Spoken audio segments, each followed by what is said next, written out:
대한민국 이전의 삶은 여러분들도 알다시피 진짜 지옥 그 자체였습니다. 먹을 게 없어서 굶어 죽거나 철저한 신분제 사회에서 노비로 태어난다면 동물 이하의 삶을 살았죠. 이 정도만 말씀드려도 충분하겠죠. 그러면 대한민국이 가장 살기 좋았다고 불리는 황금기 시대는 언제일까요? 그리고 그때는 지금보다 살기가 좋았을까요?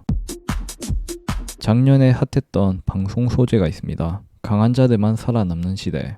1990년대에 있었던 것들이 현재 와서 다시 유행이 된 거죠. 현재와 90년대를 비교하며 90년대의 직장 생활의 부조리함을 코미디 소재로 삼은 것도 있고요. 현재의 금쪽이들은 저게 무슨 판타지냐 할 수 있지만 그때는 저게 당연하던 시절이었습니다. 저 땐 평균 월급도 50만 원이었죠. 물가나 아파트 가격은 이러했습니다. 예전이나 지금이나 힘든 건 마찬가지였다는 소리입니다. 심지어 90년대부터 강남은 이미 강남이었습니다. 이 아파트 지금도 유명하죠.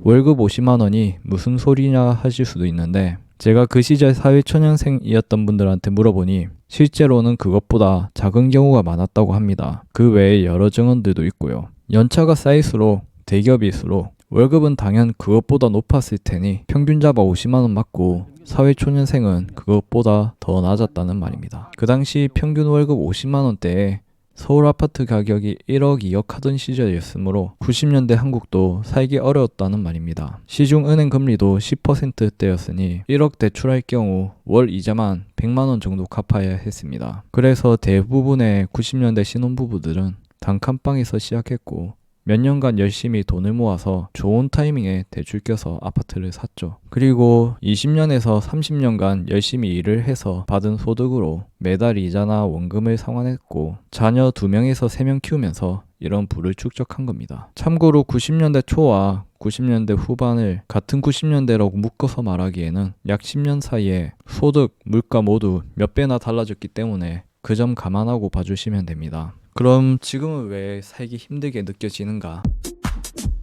다들 알다시피 현재 대한민국의 자산은 40에서 60대에 집중되어 있습니다. 자산의 대부분은 부동산이죠. 이런 자료들은 통계 지표로 쉽게 찾아볼 수 있고요. 대한민국이 살기 힘들게 느껴진 이유가 이 부동산 때문일까요? 물론 최근 몇 년 동안 아파트 가격이 크게 오르면서 많은 청년들이 좌절감을 느꼈을 겁니다. 특히 서울과 수도권 아파트 가격 상승은 더 심했죠. 왜냐하면 대부분의 청년들이 원하는 일자리와 기회가 서울에 몰려있기 때문입니다. 그래서 자연스럽게 서울에서 집을 사려는 수요도 많아질 수밖에 없었고요. 하지만 저는 좀 더 복합적인 요소가 많이 섞여 있다고 생각합니다. 앞으로 제가 왜 이 문제를 복합적이라고 표현했는지 여러분들도 점점 더 이해하게 될 거라 믿습니다.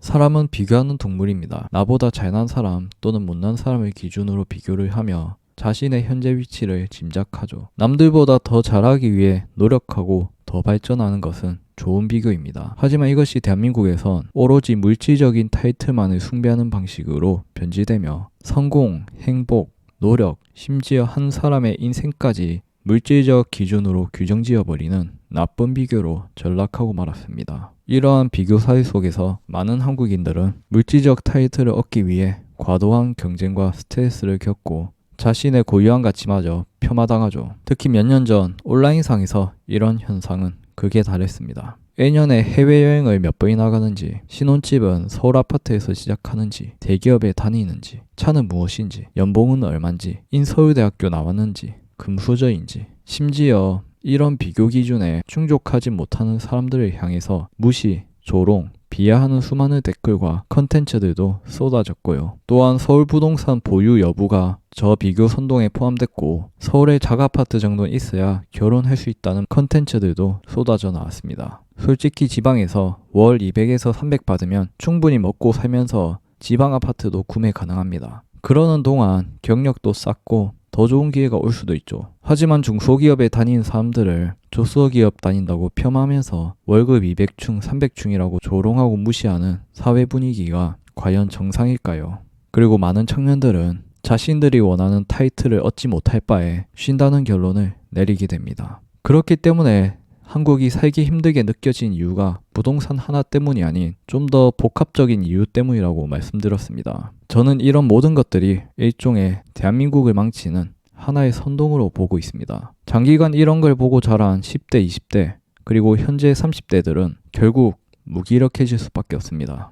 저런 비교 선동 기준을 충족하지 못한다면 마치 자신의 인생이 망한 것 같은, 남들보다 많이 뒤처진다는 느낌이 올 수밖에 없습니다. 현재 쉬는 청년들이 많다는 뉴스를 종종 접하다 보면 이런 선동이 여전히 잘 먹히고 있는 것 같고요. 어차피 이런 선동들은 시간이 지날수록 메타인지 높은 사람들에 의해서 깨지기 마련입니다. 하지만 이미 선동당해서 자신의 청춘을 날려버리고 있는 청년 피해자들은 어마어마하게 많죠. 지금 청년들을 살릴 수 있는 골든타임은 이미 지나갔거나 어쩌면 지금 당장이 마지막 기회일지도 모릅니다.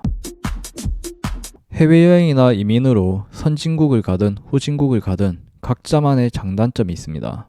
물가가 싸지만 치안이 안 좋거나, 임금이 높지만 물가와 월세가 미쳤거나, 몇 년 전에 해조선 선동할 때 해외 갔던 분들 중 역이민 하는 분들도 요즘 꽤 많이 보입니다. 저도 해외여행을 10개국 넘게 가보기도 하고 한국가를 1년 넘게 살아보기도 했지만 한국인 입장에서 한국만큼 살기 좋은 나라는 없습니다. 이건 해외 많이 다니신 분들은 크게 공감하실 겁니다. 만약 여러분이 지금 한국에서 그대로 살기 vs 랜덤하게 다시 태어나기라는 선택지가 있을 경우 어떤 것을 선택하시겠나요? 80억 지구 인구 중에서 여러분이 한국에서 태어났다는 의미는 이미 상위 5%에서 10% 안에 들었다는 의미입니다. 한국은 전 세계 많은 사람들이 살고 싶어하는 국가 중 하나라는 거죠. 말 그대로 현재의 대한민국은 전 세계에서 가장 살기 좋은 국가 중 하나이며 저는 지금이 대한민국의 마지막 황금기이지 않을까 라고 생각합니다. 앞으로 AI, 로봇이 발전하면 발전할수록 당연히 사람이 하던 대부분의 일이 로봇으로 대체되겠죠. 특히 로봇의 구매, 유지비가 사람의 인건비보다 싸면 그 속도는 더 빠를 겁니다. 현재는 그런 미래가 오기 전 과도기 같은 상황이고요. 제가 지금이 한국의 마지막 황금기라고 말한 이유는 로봇이 일하는 미래가 실제로 오게 된다면 대부분의 사람들은 일할 기회 자체가 사라질지도 모르기 때문입니다. 그런 미래가 오기 전 최소한의 자본을 축적해놔야 한다는 말입니다. 그리고 한국은 그런 자본을 축적하기에 굉장히 좋은 나라고요. 혹시나 비교 선동에 좌절한 쉬는 청년들이 이 영상을 보신다면 꼭 기억하십시오. 혹은 여러분들의 자녀가 쉬는 청년에 해당된다면 이 영상을 꼭 공유해 주십시오. 어쩌면 지금이 여러분들에게 마지막 남은 기회일지 모른다는 것을요. 모두가 대기업을 외칠 때 중소기업을 선택하고 모두가 서울 부동산을 외칠 때 다른 것에 투자해보세요. 인생에 정답은 없습니다. 남들이 다 맞다고 해도 그게 정답이 아닐 경우도 많고요. 저는 종종 이런 역배가 크게 성공하는 경우를 많이 봐왔습니다. 격동의 세계 경제 속에서 구독자분들 모두 살아남길 기원드립니다.